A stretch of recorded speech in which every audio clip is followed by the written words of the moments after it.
Good morning, it's Miss Thomason here. I'm going to be reading chapter 23 from Out of My Mind.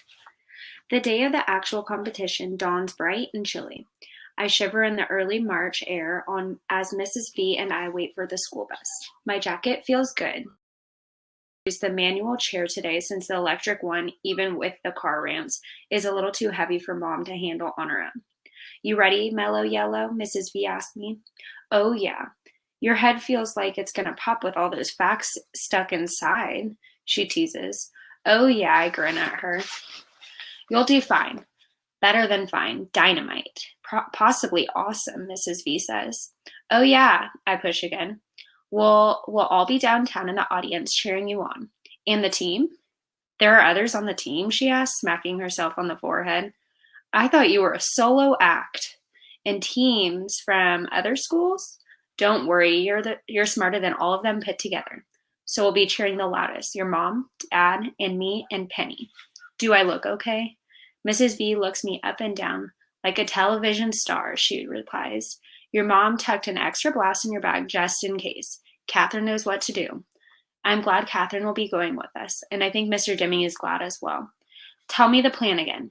Your mom will pick you up from school, take you to get a bite to eat, and you to the TV studio about 15 minutes before the rest of the contestants. Penny and your dad and I will meet you guys there.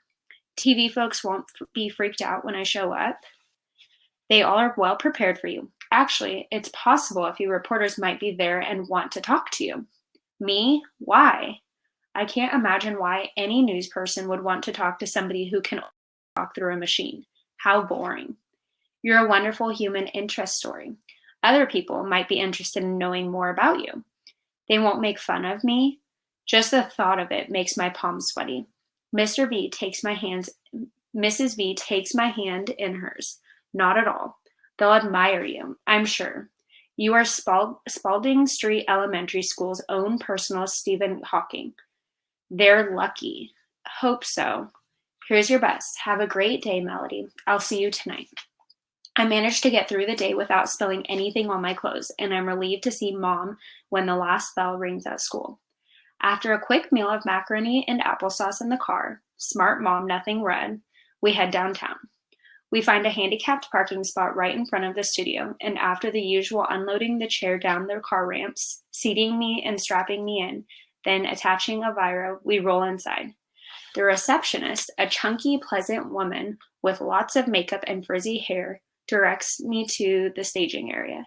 I have to blink a little to figure it all out. Everything you see on TV is fake.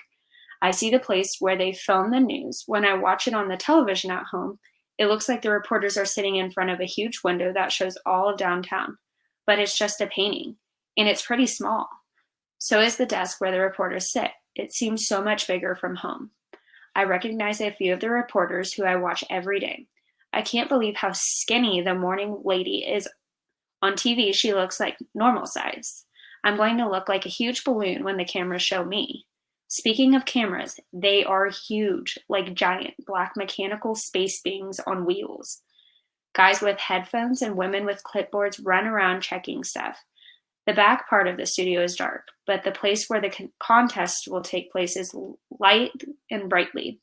I can see where the teams will stand and the big buttons they'll push for the answers.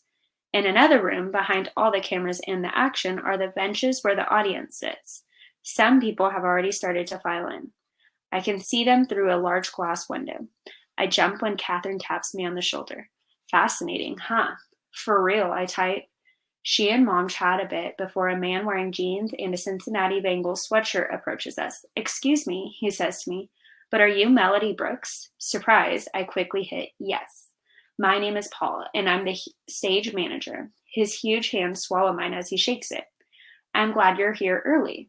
Let's see if we have you set up correctly. We're really glad to have you participate. He spoke directly to me, not Mom or Catherine. I like him right away. We roll across the studio, careful to avoid cords and wires, and enter the area where the competition will take place. This is where the members of each team will stand, he explains.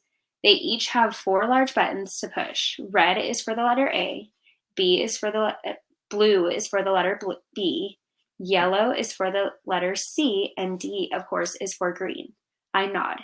And here, Miss Melody, is where you will sit, right next to your teammates. I have rigged a special answer board for you, so it's adjusted to the height of your wheelchair. He looks pretty proud of himself as he shows me the setup. Wow, I type. This is perfect. How did you know? My son is in a wheelchair, he says with a shrug. I build stuff for Rusty all the time, but there's no way he could do what you are about to do. He kneels down so he can look me in the eye. Knock their socks off, champ. Rusty will be watching. Okay, I type. For Rusty. He rolls me behind the answer board and lets me practice with the 4 color-coded buttons. Because they are so large, hitting the right one is actually easier than using the MetaTalker. I don't have to aim with my thumb. I can use my whole fist. When I hit the red button, the letter A lights up on the screen in front of me. Thanks, Paul, I type. Very, very much. He winks, gives all the buttons a quick punch to make sure they all light up, then tells me he'll see me later. I can do this, I tell Mom and Catherine. I'm ready. The rest of the team starts to arrive. Connor, dressed in a black suit with a red tie, actually looks good. Rose, blushing and nervous, is wearing pale blue. Hi, Melody, she says. Are you scared? Nope, not at all, I type. My mom made me wear this tie, Connor complains, as he rolls his finger inside his shirt collar to loosen it. I hope I don't choke on live TV.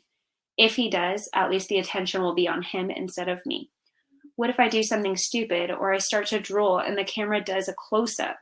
Amanda, Rodney, Molly, and Elena, the alternates, look a little sad as they wander around the studio. They won't get a chance to participate unless something happens to disqualify one of the 4 of us. I guess that includes Connor fainting or me convulsing. Are you okay? I hear Rose ask Amanda. Yeah, but it's just like I'm all dressed up with nothing to do. I feel you, Rose says. Break a leg, Amanda tells her. Really? Rose smiles.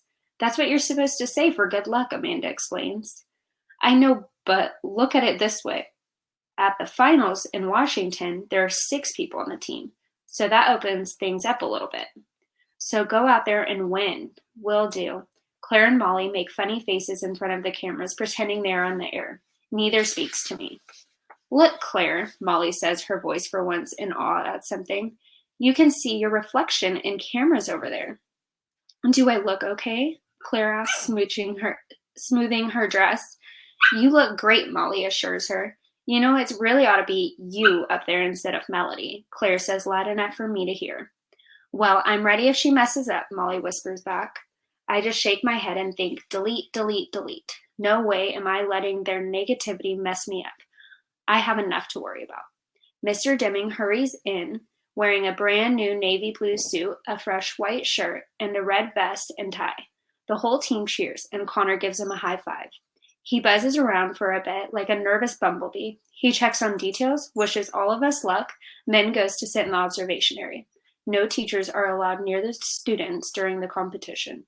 Catherine is allowed to stand in the back behind the cameras just in case I have an emergency. Other teams start to fill up the studio as well.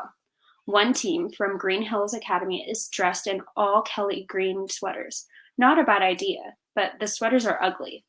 Another team from Crown Elementary is wearing little fake crowns on their heads. That seems to me a little over the top. Our team hasn't done anything special. They don't need to. They have me.